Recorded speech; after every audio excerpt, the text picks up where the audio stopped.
नमस्कार, मैं हूं संजय शर्मा। आप देख रहे हैं 4 PM न्यूज नेटवर्क। दिल्ली में भारतीय जनता पार्टी की मीटिंग चल रही है। जेपी नड्डा जी मीटिंग ले रहे हैं और सूचना मिली है नवनीत सहगल दिल्ली तलब किए गए हैं। अब तक दिल्ली तलब किए जाते थे तो योगी जी तलब किए जाते थे, अब तक तलब किए जाते थे तो सुनील बंसल जी तलब किए जाते थे, और अब तलब किए गए हैं तो नवनीत सहगल, ना कि स्वतंत्र देव सिंह। स्वतंत्र देव सिंह और सुनील बंसल तो हालांकि पहले से मौजूद हैं, मगर नवनीत सहगल का दिल्ली में इस तरह मीटिंग में जाना तमाम नौकरशाही को चौंका गया है और चर्चा का विषय बन गया है कि आखिर अचानक नवनीत सहगल दिल्ली क्यों गए, धर्मेंद्र प्रधान ने क्या बुलाया, क्यों बुलाया और क्या रणनीति है इस नौकरशाह की बीजेपी की मीटिंग में जाने की। नवनीत सहगल उत्तर प्रदेश की नौकरशाही का बहुत बड़ा नाम है, एक ऐसा हरफन मौला नाम जो अपने काम के, अपने हुनर के और अपने व्यवहार के लिए जाना जाता है। आप कोई भी टास्क दे दीजिए नवनीत सहगल को, लगभग वो हर टास्क नवनीत सहगल पूरा करके दिखा देंगे आपको। ये उनकी खूबी है। एक खूबी उनकी ये भी है, चाहे कोई राजनेता हो, चाहे कोई सत्ता हो, वो सबके दुलारे रहते हैं। नवनीत सहगल पहली बार तब सुर्खियों में आए थे जब वो मायावती के दौर में, जिस समय मायावती अपनी नाक पर मक्खी भी नहीं बैठने देती थी, उस समय नवनीत सहगल मायावती के सर्वे सर्वा बन गए थे। जो स्थिति आज अवनीश अवस्थी जी की योगी जी के घर में है, वो स्थिति नवनीत सहगल की उस दौर में मायावती के घर में थी। मायावती जब समय सोती होंगी तब शायद नवनीत सहगल 5KD से निकलते होंगे, और मायावती जब जगती होंगी तब शायद नवनीत सहगल गुड मॉर्निंग कहने के लिए हाजिर होते होंगे। गजब की ऊर्जा है इस अवसर में, गजब की लाइजनिंग है इस अवसर में, और गजब की ब्रांडिंग है इस अवसर में। मायावती के दौर में छोटा ठेका हो या बड़ा ठेका हो, नवनीत सहगल की सहभागिता उस ठेके में, वो कृपा बरसाने में अवश्य रहती थी, ऐसी आम चर्चा है। NRHM का घोटाला हुआ था, CMO के मर्डर हो गए थे, थोड़ी सी परेशानी नवनीत सहगल को भी हुई थी, लेकिन उनके मैनेजमेंट का यूपी से लेकर दिल्ली तक कोई सानी नहीं है। बड़े आराम से वो उन तमाम विवादों में और तमाम जांचों में बाहर निकलते रह गए। मायावती के जितनी परिकल्पनाएं थीं, चाहे वो अंबेडकर पार्क हो या फिर कोई और योजना हो, एक दिमाग जिसको कहते हैं, मायावती की आत्मा जिसको कहते हैं, वो नवनीत सहगल हुआ करते थे। नवनीत सहगल ही वो अफसर थे जिन्होंने मायावती को समझाया था कि किस तरह डेवलपमेंट का खाका खींचा जा सकता है। चूंकि खुद चार्टर्ड अकाउंटेंट थे वो नवनीत सहगल, चार्टर्ड अकाउंटेंसी की पढ़ाई की है, तो वो जानते थे कि लक्ष्मी जी किधर से आती हैं और कैसे जाती हैं। लक्ष्मी जी को सुरक्षित लाने में और लक्ष्मी जी को सुरक्षित सही जगह पहुंचाने में किस तरह लाइजनिंग हो सकती है, किस तरह मेहनत हो सकती है, ये सब काम नवनीत सहगल बहुत बखूबी निभाते थे। सरकार बदली, मैं मायावती की सरकार की प्रेस कॉन्फ्रेंस का गवाह रहा हूँ, जहाँ सिर्फ और सिर्फ नवनीत सहगल नजर आते थे। 6 फुट से ज़्यादा की हाइट, गोरा चिट्टा अफसर, चमकता हुआ चेहरा और बेहद पूजा पाठ करने वाला अफसर। आप उनके कपड़े देख के आप अंदाज़ा लगा दीजिए, अगर सोमवार है तो नवनीत सहगल सफ़ेद शर्ट में होंगे, मंगलवार है तो लाल शर्ट में होंगे, बुधवार है तो सफ़ेद और शनिवार को काली शर्ट में होंगे।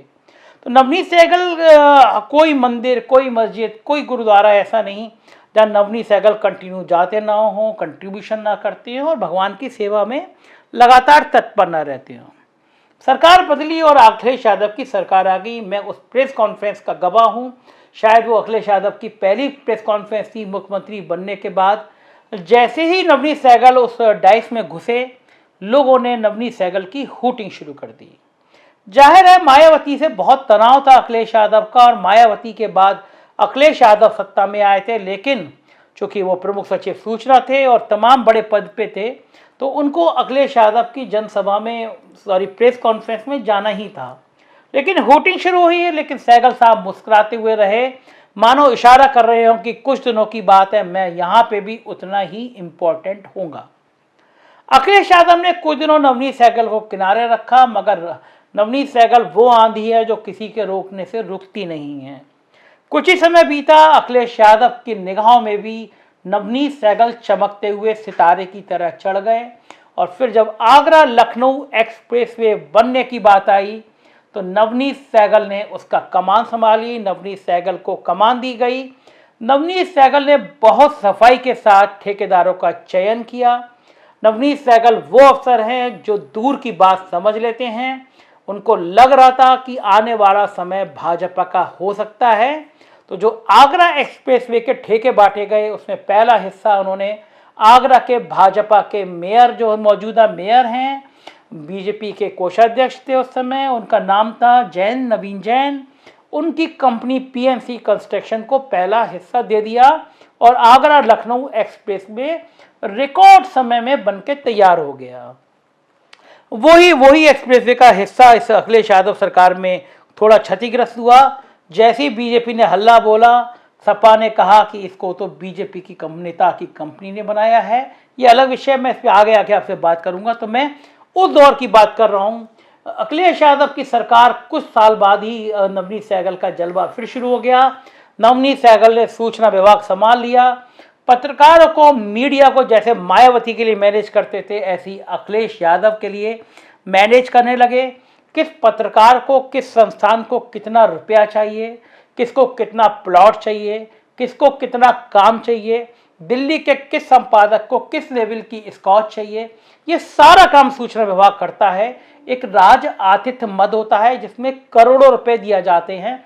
कभी बताया नहीं जाता है कि राज आतिथ्य मद में किस पत्रकार की किस तरह सेवा की गई। मैंने आरटीआई में जानना चाहा और मैंने सवाल उठाया कि कोई पत्रकार, कोई संस्थान अगर सरकार से विज्ञापन लेता है या कोई दूसरी तरह का काम करता है तो पिछले 20 सालों का सारा रिकॉर्ड सार्वजनिक किया जाना चाहिए कि किस मीडिया संस्थान ने और किस पत्रकार ने सरकार से कितने एहसान लिए, कितना पैसा लिया या कितना काम लिया। लेकिन ऐसी सुनवाई भला कहाँ होती है। मैंने भी जब राज आतिथ्य मद की आरटीआई मांगी तो इस सरकार में मुझे जवाब नहीं दिया गया। मैं बात कर रहा था नवनीत सहगल की, किस तरह वो अखिलेश यादव की आंख का तारा बन गए। और फिर अखिलेश यादव अगर कोई काम की कल्पना करते थे तो वो बिना नवनीत सहगल के पूरा नहीं होती थी। सरकार बदली और योगी आदित्यनाथ आ गए, और योगी आदित्यनाथ अगर सबसे ज्यादा किसी अफसर से चिढ़ते थे तो वो नवनीत सहगल थे। 2-3 साल हो गए नवनीत सहगल की एंट्री नहीं हो पा रही, क्योंकि नवनीत सहगल की नौकरशाही के सबसे बड़े दुश्मन अवनीश अवस्थी योगी आदित्यनाथ की नाक का बाल बने हुए थे। अवनीश अवस्थी जी और सहगल की पटती नहीं है, ये बात नौकरशाही में बच्चा बच्चा जानता है। खेमेबंदी तेज हो गई। मुख्यमंत्री के प्रमुख सचिव हैं एसपी गोयल, तो आईएएस अफसरों की कमान संभालते हैं। अवनीश अवस्थी से उनके भी 36 के आंकड़े रहते हैं, और अवनीश अवस्थी चीफ सेक्रेटरी नहीं बन पाए तो उसके पीछे कहा जाता है कि एसपी गोयल की ही साजिशें थी। अवनीश अवस्थी को नीचा दिखाने के लिए बताया जाता है कि एसपी गोयल और नवनीत सहगल एक हो गए, लेकिन नवनीत सहगल की एंट्री नहीं हो रही थी। तब नवनीत सहगल ने दिल्ली के अपने आकाओं से संपर्क किया, दिल्ली के दरबार में एंट्री करना शुरू करी, कुछ संघ के नेताओं को पकड़ा, और उसके बाद में नवनीत सहगल की योगी सरकार में भी दमदार एंट्री हो गई। मामला था हाथरस कांड का। लगातार दिल्ली की मीडिया हाथरस कांड पे योगी सरकार को घेर रही थी। दिल्ली से कहलवाया गया कि अवनीश अवस्थी मीडिया को मैनेज नहीं कर रहे हैं, तो मीडिया का एक मैनेजर चाहिए, और नवनीत सहगल के अलावा भला कौन हो सकता है। तो नवनीत सहगल योगी सरकार के भी दुलारे बन गए।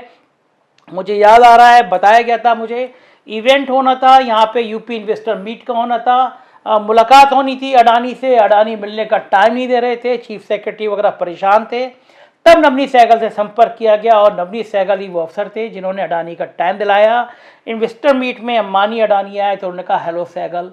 सहगल वही अफसर है जिनको देश का हर बड़ा उद्योगपति, हर बड़ा नौकरशाह जानता है। राजनीति के, नौकरशाही के और लक्ष्मी जी के आदान प्रदान के बड़े अफसर माने जाते हैं। कल उनको एक बहुत खराब हार मिली। गोल्फ क्लब का चुनाव था, योगी सरकार के 2 दुलारे अफसर मुकुल सिंघल और नवनीत सहगल चुनाव लड़ रहे थे।